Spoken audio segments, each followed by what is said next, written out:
Hi Year 12, so this is the third of my videos. Please make sure that you've watched the first and second if you haven't done already.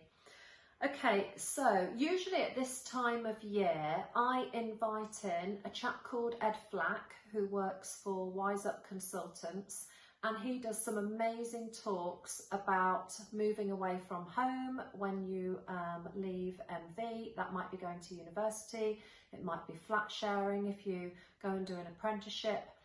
And obviously I can't invite him in this year, but what Ed has done is put some of these videos up on his website. So one of your tasks this week is to go into Ed's website that I've attached with this video and have a look at some of the videos that are relevant to you. So there's student finance, there's apprenticeships versus university, and they're really easy to watch and his voice isn't quite as annoying as mine. Okay, so your Unifrog tasks this week are really straightforward. Unifrog have added a new tool, and what it allows you to do is put some notes in for your teachers who are going to be writing references about you. And it'll really be useful to the teacher that ends up pulling your whole reference together. Now, the first note that I want everybody to add in there this week for me, if it applies to them, is if they are first generation to go to university.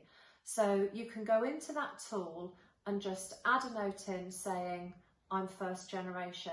That means that your parents didn't go to university. You are still first generation if an older sibling went. Okay, so add that note in. Universities really like to know that, and we put that in your reference, and we often have it as one of the first sentences.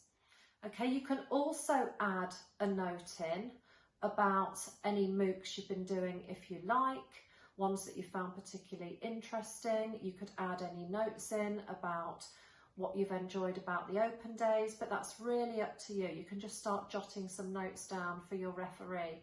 Eventually what will happen is you'll have so much to put into your personal statement that you won't be able to fit it all in on those 47 lines. And what your referee can do is put some of the info into your reference instead. So say, for example, you mention a MOOC, you will just mention it and then they'll be able to put in more detail that it was excellent, that you had the independent skills to research that, etc., etc., and they can put a bit more detail in. So that's a great new tool from Unifrog. And a second really straightforward task this week is the locker facility that I want to introduce you to, another new tool from Unifrog this year.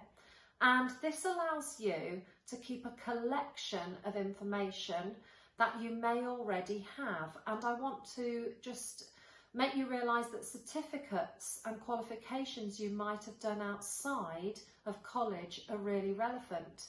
Did you know that a music grade, if it's grade 6, 7 or 8, that can be the practical or the theory, will actually be worth UCAS points? So find any certificates. Maybe you've done first aid, maybe you've got some great qualifications or experience because of the guiding and the scout movement that you might be part of.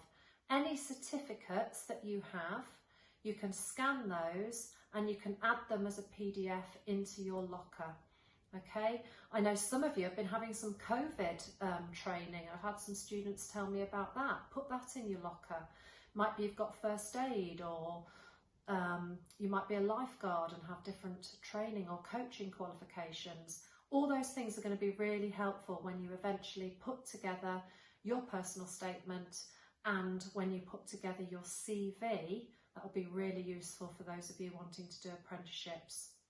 Okay, so I think that is it from me this week. I'm really impressed to see that some people have already logged on to UCAS. You really are ahead of the game, so well done to those folks.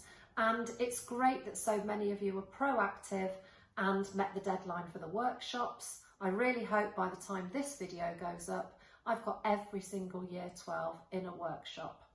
Okay, take care everybody. Bye-bye.